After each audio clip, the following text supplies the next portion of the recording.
Di dalam karya seni instalasi yang saya buat ini kan memang saya mengambil tema air. Tapi saya tidak melihat air secara ontologi, melainkan air dari perspektif lain, saya dari kacamata seniman. Kalau secara ontologi kan air itu H2O. Cuma kalau di sini saya tidak melihat air secara H2O, tapi saya melihat air secara ruang imajiner saya sebagai seniman.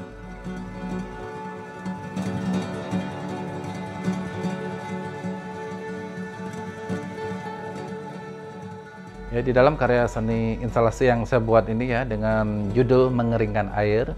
Jadi saya mengambil beberapa elemen sebagai medium untuk menunjang karya. Jadi untuk membangun sebuah karya seni instalasi ini, salah satunya saya menggunakan beton dan logam ya, dan plastik.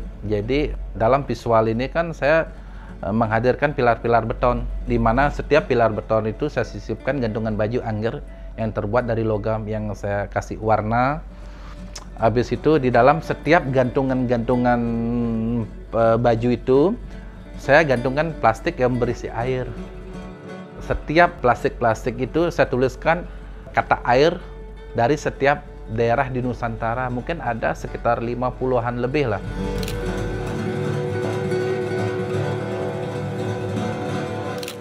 Di setiap karya yang saya buat itu kan ada tulisan berserta logo. Jadi Eye of Horus ya. Eye of Horus itu kan dari Dewa Horus ya. Jadi mata Dewa Horus yang mana sebagai simbol pelindung dan penyelamat. Ya, kalau kita hubungkan air ini dari zaman Purbawi hingga saat ini kan air itu sebagai pelindung dan penyelamat sebetulnya. Ya, satu contohnya dia bisa menyelamatkan kita dari kehidupan ini kan. Jadi tanpa air kita bisa hidup sampai hari ini. Dan bagaimana air itu sangat kontribusinya terhadap kehidupan masyarakat kita itu kan sangat kuat sekali ya. Sebenarnya banyak peradaban-peradaban besar dari masa lampau hingga hari ini kan lahir dari air. Salah satu contohnya misalnya peradaban purba lah Mesopotamia. Itu kan lahir dari sungai Eufrat dan sungai Tigris.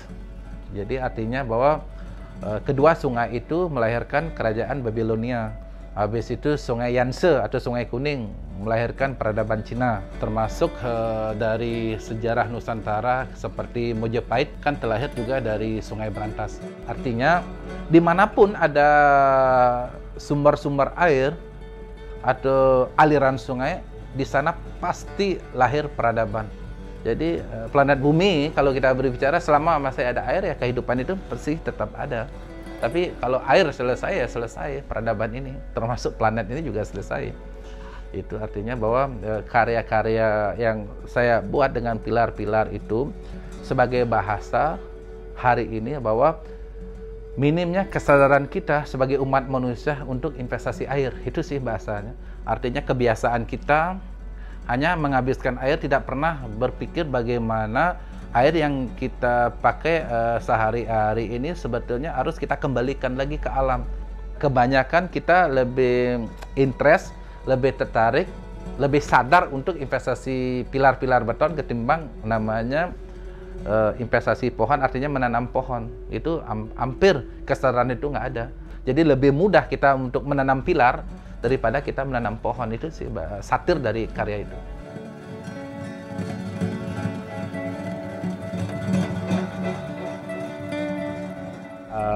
Kantong-kantong atau sumber-sumber air hari ini kan sudah tercemar ya, sudah tidak sehat lagi. Karena apa ya? Karena adab kita, karena pola hidup kita sebagai masyarakat kurang aware terhadap itu lingkungan. Habis itu kurang juga menjaga ekosistem air itu sendiri.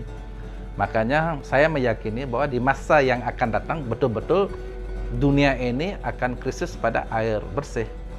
Jadi yang mana air yang dulu notabene-nya adalah pemberian ilahi ya, yang sangat purbawi, ke depannya bahwa nanti air itu akan menjadi aset kertas. Yang mana ketika semua air yang ada di dunia ini menjadi aset kertas, itu betul-betul akan masuk pure ke dunia industri.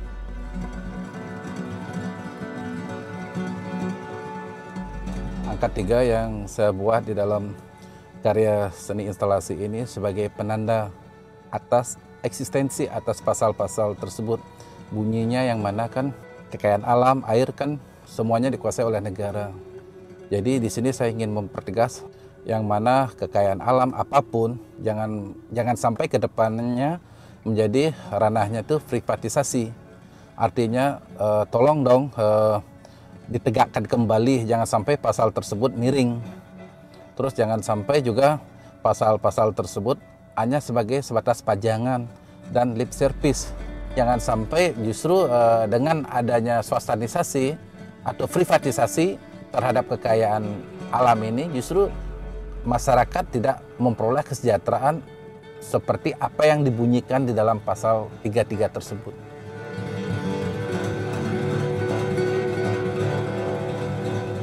Di keyakinan kita sebagai masyarakat Timur itu sebenarnya kita memperlakukan air itu berlapis-lapis ya.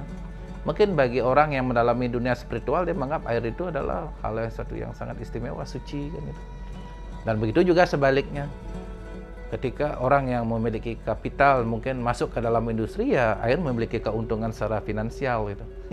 Jadi air itu macam-macam ya. Jadi kita mau apakan gitu loh. Karena saya adalah orang yang selalu meyakini masa depan, saya punya keyakinan masa depan itu kan selalu bagus ya. Artinya ketika masyarakat punya kesadaran kolektif memperlakukan air dengan bijak, saya rasa bahwa di masa depan kita tidak akan mengalami namanya krisis air. Kenapa saya mengambil tema-tema air itu sebagai reflektif, mengingatkan kembali atas peristiwa-peristiwa masa lampau yang purbawi hingga hari ini, betapa hidup ini tidak terlepas dari persoalan-persoalan air. Air ini mampu merubah kehidupan. Air ini mampu merubah dunia. Air ini adalah dunia itu sendiri, dan air adalah hidup itu sendiri.